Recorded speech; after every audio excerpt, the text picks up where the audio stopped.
நாம இன்னைக்கு ஏனாம் தொகுதியை பத்தி பார்க்க போறோம். ஆனா இது வழக்கமான ஒரு தேர்தல் கணிப்பு இல்ல. இது நல்லாட்சிக்கான ஒரு தரவு அடிப்படையிலான செயல் திட்டம். புதுச்சேரியோட இந்த தனித்துவமான பகுதியில எண்கள் வெறும் புள்ளி விவரங்கள் கிடையாது. அவை மக்களின் குரல்கள். அந்த குரல்களை கேட்டு எப்படி ஒரு தெளிவான பாதையை உருவாக்கலாம்னு பார்க்கலாம் வாங்க. சரி, நம்மளோட இந்த ஆய்வு எப்படி இருக்க போகுதுன்னா, முதல்ல ஏனாமின் நாடித்துடிப்பை புரிஞ்சுக்க போறோம். அப்புறம் தரவுகள் நமக்கு சொல்ற 3 முக்கியமான சிக்னல்ஸ்ல கவனிக்க போறோம். அதுக்கப்புறம் தேர்தல் முடிவுகள் ஏன் அப்படி அமைஞ்சதுன்னோ அதோட ஏற்ற இறக்கமான வரலாற்றையும் ஆராய்வோம்.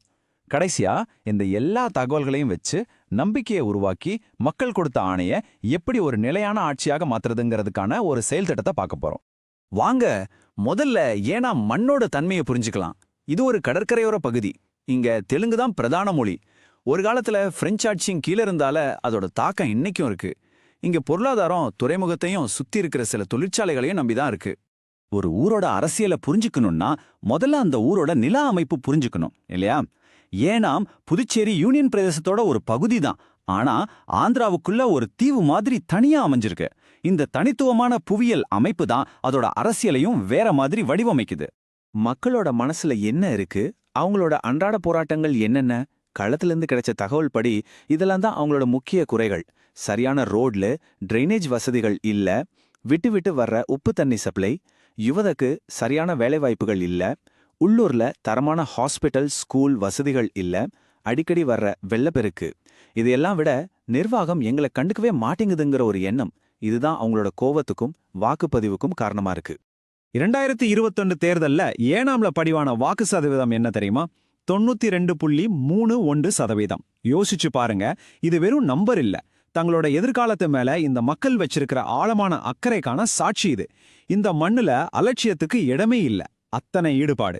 சரி, இப்ப நாம முழுக்க முழுக்க தரவுகள் பக்கம் திரும்புவோம். கடந்த தேர்தல் எண்கள் என்ன கதை சொல்லுதுன்னு கொஞ்சம் காது கொடுத்து கேட்போம் வாங்க. இதோ முதல் சிக்னல். 2021 தேர்தல் முடிவு. ஜெயிச்ச சுயேட்சை வேட்பாளருக்கும் 2வது இடத்த பிடிச்ச ஏஐஎன்ஆர்சி வேட்பாளருக்கும் வாக்கு வித்தியாசம் எவ்வளவு தெரியுமா? வெறும் 655 வாக்குகள், அவ்வளவுதான். இதுல இருந்தே தெரியுது தொகுதி மக்கள் 2 பக்கமும் எவ்வளோ ஆழமா பிரிஞ்சிருக்காங்கன்னு. இந்த சின்ன வித்தியாசம் தான் அங்க இருக்கிற அரசியல் களத்தோட பதற்றத்தையே காட்டுது. 2வது சிக்னல், மக்களோட தொடர்ச்சியான ஆழமான ஈடுபாடு. பல பத்தாண்டுகளா இங்க வாக்குப்பதிவு 92லிருந்து 96% வரைக்கும் குறையாம இருக்கு. இது எந்த ஒரு தலைவருக்கும் ஒரு மிகப்பெரிய வாய்ப்பு. ஆனா அதே சமயம் இது ஒரு மிகப்பெரிய பொறுப்பு. இவ்ளோ அக்கறையா இருக்கிற மக்களை ஒருபோதும் சாதாரணமாக எடை போட முடியாது. 3வது சிக்னல், இதுதான் ரொம்பவே முக்கியமானது. ஒரு கேள்வி, பாரம்பரிய வாக்குகள் எங்கே போச்சு? 2021ல பல வருஷமா வலுவா இருந்த காங்கிரஸ் டிஎம்கே கூட்டணி அங்கே வேட்பாளரையே நிறுத்தல. இந்த ஒரே ஒரு முடிவு அங்க ஒரு பெரிய அரசியல் வெற்றிடத்தை உருவாக்கிடுச்சு. யாருக்கு ஓட்டு போடுறதுன்னு தெரியாம பாரம்பரிய வாக்காளர்கள் சிதறி போனாங்க. நம்ம தேர்தல் முறையோட நோக்கமே மக்களுக்கு ஒரு குரல் கொடுக்கறது தான், அவங்களோட கண்ணியத்தை காக்கிறது தான். ஆனா அந்த குரல் வெறும் சத்தமா இருக்கக்கூடாது, அதுக்கு பின்னாடி ஒரு புரிதல் இருக்கணும். அதனாலதான் தலைவர்கள் பேசும்போது தெளிவாவும் உண்மையாவும் பேசணுங்கிற ஒரு பொறுப்பு இருக்கு. அது ரொம்ப முக்கியம். சரி, என்ன நடந்ததுன்னு பார்த்துட்டோம். ஆனா இது ஏன் இப்படி நடந்தது? வாங்க அதோட ஆணிவரை பார்ப்போம். இங்க நாம யாரையும் தனிப்பட்ட முறையில பார்க்க போறதில்ல, சிஸ்டம்ல இருந்த பிரச்சனைகளை தான் ஆராய போறோம். அந்த தேர்தல் முடிவுக்கு சில முக்கியமான அமைப்பு ரீதியான காரணங்கள் இருக்கு. முதல்ல, காங்கிரஸ் திமுக கூட்டணிக்கு உள்ளூர்ல ஒரு வலுவான முகம் இல்லாம போனது. 2வது, கிராஸ் ரூட்ஸ்ல அதாவது பூத் லெவல்ல இருந்த கட்சியின் கட்டமைப்பு கொஞ்சம் கொஞ்சமா செதஞ்சு போனது. இதனால வாக்குகள் பல வேட்பாளர்களுக்கு பிரிஞ்சு போச்சு. எல்லாத்துக்கும் மேல மக்களை ஈர்க்கிற மாதிரி ஒரு தெளிவான தொலைநோக்கு பார்வையை யாருமே முன்வைக்கல. ஏன்னா தேர்தல் வரலாற்றை எடுத்து பாத்தீங்கன்னா அது ஒரு த்ரில்லர் படம் மாதிரி இருக்கும். ரொம்பவே கணிக்க முடியாதது. ஏன்னா இங்க இருக்கிற வாக்காளர்கள் தங்களோட தீர்ப்பை எப்போதுமே ரொம்ப கூர்மையா தெளிவா சொல்லுவாங்க. இங்க பாருங்க, காங்கிரஸோட வாக்கு வங்கியில நடந்த இந்த நம்ப முடியாத ஏற்ற இறக்கத்தை 1996ல ஒரு தலைவர் சுயேட்சையா நின்னப்போ வாக்கு வங்கி சரியா ஆரம்பிக்குது. 2001ல வெறும் 1.67% சுருங்கிடுது. ஆனா வெறும் 10 வருஷத்துல 2011ல கிட்டத்தட்ட 81% திரும்பி வருது. அப்புறம் 2021ல வேட்பாளரே இல்லாததால 0. இது என்ன சொல்லுது? எங்களுக்கு உள்ளூர்ல இருந்து நம்பகமான ஒரு தலைமை வேணும்னு மக்கள் திரும்ப திரும்ப சொல்றாங்க. அதுதான் அவங்களோட தெரியுமான செய்தி. ஏனாமோட இந்த ஈடுபாட்டை நம்ம தேசிய அளவோட ஒப்பிட்டு பார்க்கணும். இந்தியா முழுக்க சட்டமன்ற தேர்தல்கள்ல சராசரியா 60-70% தான் வாக்குப்பதிவு நடக்குது. ஆனா ஏனாம்ல மட்டும் தொடர்ந்து 92%க்கும் மேல இருக்கு. இந்த மக்களோட குடிமை உணர்ச்சி எவ்வளவு அபாரமானது, எவ்வளவு மதிப்புமிக்கதுன்னு இது காட்டுது. இவ்வளோ நேரம் நம்ம பிரச்சனைகளை பத்தி பேசணும். இனி தீர்வு என்னன்னு பார்ப்போம். ஏன்னா மக்களோட நம்பிக்கையை திரும்ப சம்பாதிக்கிறதுக்கு ஒரு ப்ளூ பிரிண்ட், ஒரு தெளிவான செயல்படுத்தக்கூடிய செயல் திட்டத்தை பத்தி இப்ப பேசலாம். இந்த திட்டத்துக்கு 4 முக்கியமான தூண்கள் இருக்கு. முதல் தூண் தலைவர். அவர் அந்த மண்ணச் சேர்ந்த நம்பகமான ஒருத்தரா இருக்கணும். 2வது கதை, அதாவது ஏனாமின் மறுமலர்ச்சிங்கிற ஒரு தொலைநோக்கு பார்வை. 3வது அமைப்பு, அதாவது பூத் மட்டத்திலிருந்து கட்சியை திரும்பவும் வலுவா கட்டுறது. 4வது தகவல் தொடர்பு, நேரடியா டிஜிட்டல் வழியில நேர்மையா மக்களோட பேசுறது. அந்த மறுமலர்ச்சிங்கிற கதை வெறும் வார்த்தையா இருக்கக்கூடாது. அது மக்களோட பிரச்சனைக்கு நேரடியான தீர்வா இருக்கணும்.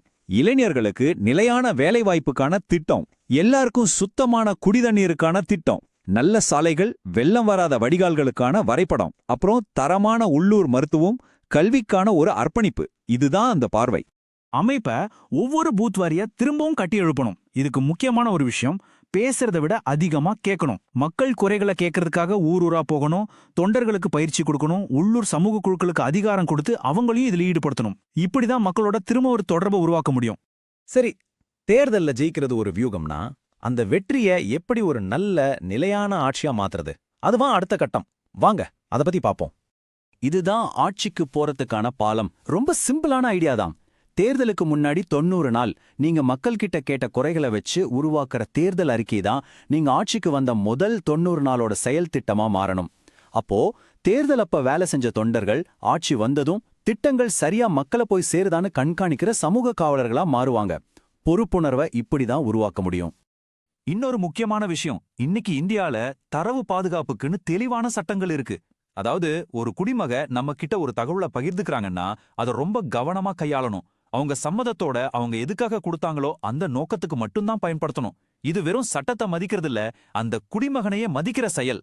கடைசியா ஒரு முக்கியமான கேள்வி, ஏனாமோட எதிர்காலம் எப்படி இருக்க போகுது? நிலையற்ற தன்மையா இல்ல ஒரு தெளிவான தொலைநோக்கு பார்வையா? ரொம்பவே ஈடுபாட்டோட இருக்கிற அந்த வாக்காளர்களுக்கு அதே அளவு பொறுப்புணர்ச்சியோட ஒரு ஆட்சி கிடைக்குமா? இந்த தேர்வு தான் ஏனாமோட தலைவிதியை நிர்ணயிக்கும்.